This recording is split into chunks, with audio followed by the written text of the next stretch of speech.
guys, magluluto po tayo or magprito tayo ng kamote. Sweet na kamote po siya guys. So dahil wala akong pulang ano dito, pulang asukal, is lagyan na lang po natin siyang puting asukal. Wala guys eh. Wala akong mabili na pulang asukal dito. Kaya yan lang po yung puting asukal na lang po yung gagamitin natin. So, continue pa rin tayo magluluto sa mga ano, yung sikrito.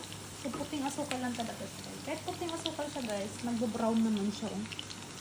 Yan. Masarap pa rin siya. Ayan.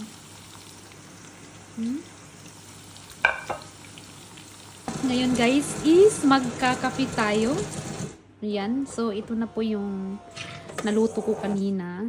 Naprito ko kanina na ano. Napagod siya guys. Napagod siya. Pero, masarap siya. Mag-coffee tayo.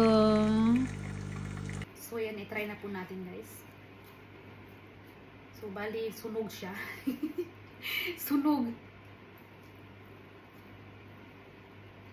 Masarap pa rin siya. So, with coffee.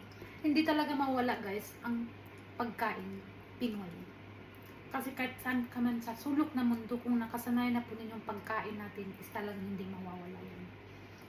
Kaya, aaminin po natin sa mga taga-ibang bansa dyan na nakapunta sa ibang bansa. Ibig kong sabihin nakatira na dito, sa Germany, kung saan man kayo, hindi pa rin mawala ang ating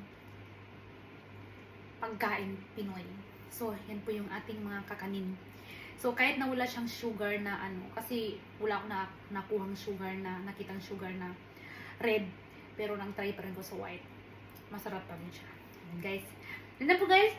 Kita-kita tayo at see you next vlog. Babu!